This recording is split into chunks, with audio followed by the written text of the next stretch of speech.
Breaking news mga kababayan, nako po, bakit may bonus na malaki ang AFP-PNP? Ito po ang panukalang gagawin ni Pangulong Bongbong Marcos. Pero inulan ito ng batikos ng taong bayan. Nako po mga kababayan, panoorin po natin. Bakit sa panahong ito dinadagdagan ng malaking sahod ang AFP? Nako po, parang may mali. Sabi ng mga komento, tila isang suhol ng ayuda. Sinalpakan ng pera ang muka. Nako mga kababayan, panoorin natin kasi yung mga nangyayaring malaking issue ng korupsyon ay tahimik ang AFP, PNP. Kaya ngayon mga kababayan, binabatikos ang pagtaas at tila may bonus pa ang AFP at PNP. Panoorin po natin mga kababayan, nakakagulat po ito. Dahil nga po sa mga issue na ito, walang nangyayari, tahimik daw ang AFP, tapos allegedly kasama sila sa listahan ng mga crocodile. Nako po, nakakagulat po ito. Parehing pinabulaanan ng Department of National Defense na bayad o suhol sa mga sundalo at pulis ang nakatakdang dagdag sahod sa mga military at uniform personnel. Ayon kay Defense Spokesperson Director Arsenio Andulong, walang basihan ang paratang na ito. Sinabi ni Andulong, matagal ng overdue ang sahod sa mga MUP. Wala naman anyang nagreklamo noong nakaraang administrasyon ng tinaasan ng sahod ng mga MUP. Nabibigyan lang anya ng kulay ang kasi nga nung nakaraan, maayos ang pamamalakad. Walang korupsyon. Pero ngayon, trilyones po ang nangyayaring issue sa pagnanakaw. Sinasabi nila, kaya tahimik daw ang AFP-PNP, nasapalan ng pera. Kaya may bonus kasi nililigawan po ng admin na maging loyal pa at protektahan ang mga buhaya. Yun po yung comment, mga kababayan. Yun po yung mga iba't ibang mga sari-saring reaksyon. Bakit daw napakatahimik ng AFP, PNP sa issue ng nangyayaring the graft and corruption in the Philippines. History na nangyari sa Pilipinas. Dati milyon-milyon lang. Panahon po ni Erap, milyon lang. Panahon ni Napoles, 12 billion lang. Pero ngayon mga kababayan, 5 billion, 300 billion, congressman pa lang, 55 billion. Umabot po ng trilyon-trilyon ang ninakaw. Pero ang sabi po ng mga netizen, sabi rin ng mga retired general, bakit tahimik ang AFP?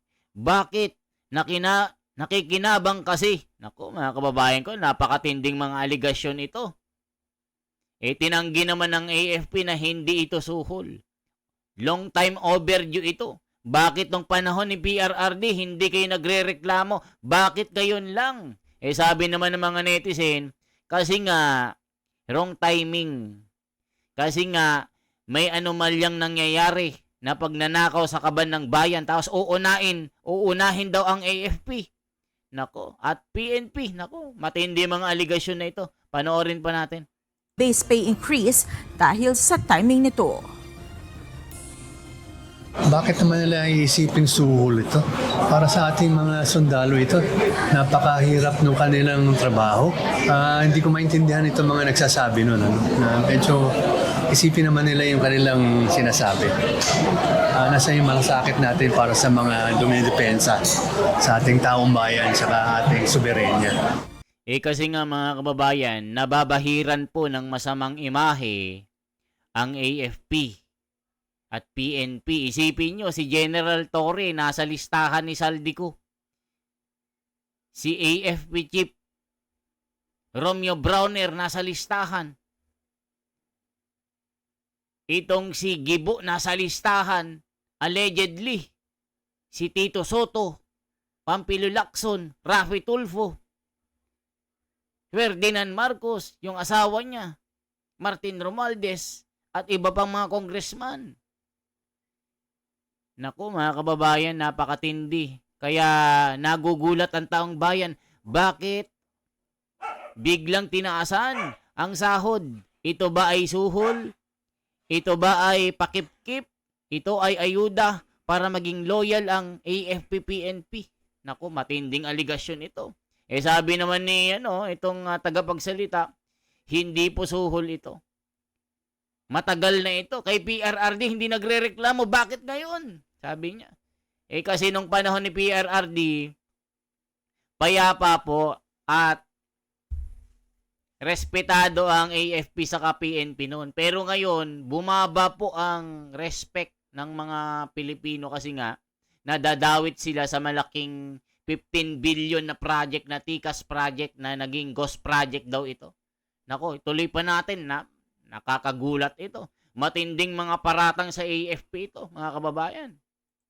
Yan ay isang matagal na ngang overdue. Kung isipin ninyo, huling nagkaroon ng increase nung nakaraan na administrasyon pa. Nung panahon na yun, may nagsabi ba ng ganyan? Yun ang tanong ko sa kanila. Parang hindi naman alam ni Sir yung nangyayari. 'Di ba? Parang hindi naman alam ni Mas Sir. pinasarap na chicken. Talagang nung nakaraan pupurihin pa kayo pero ngayon, iba kasi yung panahon .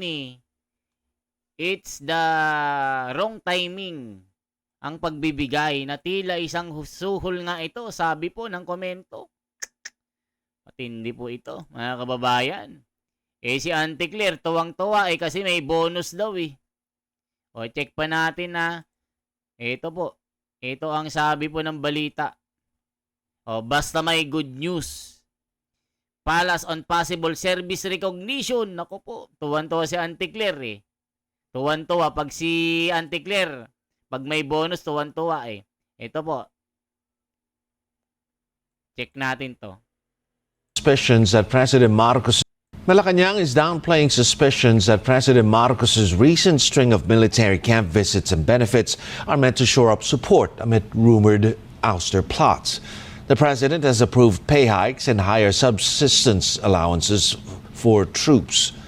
The palace says these are duties of a commander-in-chief and not merely a response to political noise. The PCO notes Marcos will not be deterred by critics even as questions grow over why uniformed personnel got quick pay increases while a 200 peso wage hike for workers remains stuck in Congress. Hindi po pinapahinto ng Pangulo ang pagtataas ng sweldo na within his power. Pero yung pagtaas po, binabanggit nila na halagang 200 at yan po ay nasa kamay na po ng Kongreso. Ang pagkilala po sa mga kasundaluhan natin, hindi po ito nababatay kung ano po ang nangyayaring ingay ngayon. Mga political noise. So sa mga ganyan mga usapin, mga negatibo na ibinibigay at pinupukol sa Pangulo, hindi po ito magpapatigil sa Pangulo para bigyan ng tulong ang ating mga kasundaluhan.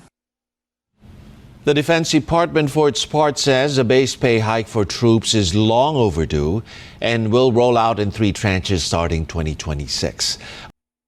Officials also dismissed claims it was a bribe, insisting the increase reflects the harder, riskier work that military and uniformed personnel now face. Police are moving to arrest suspects involved in a ghost flood control project in Davao Occidental. Our correspondent, Karen de Guzman, now on the line with the details. Karen? Denise, authorities are preparing. So yan po mga kababayan. Ano sabi ng komento? Obvious naman na dinadami-dami ng oras ngayon pa. Hindi political pero may political benefits pa rin. Whisperer siya sa mga sundalo, iboto nyo ako, 1 day in office. Naku po mga kababayan ko, matindi. AFP nagpapasalamat sa Pangulo sa pagtaas ng base pay. Naku po, matindi. Tuwang-tuwa yung mga AFP ngayon. Ito po yung mga komento. Nako, galit na galit ang mga comment. Ito na, humanda na kayo.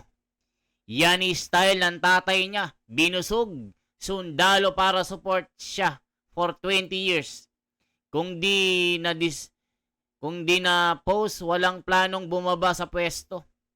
it would be good if they lowered the VAT to 10% or lower rather than the present 12%.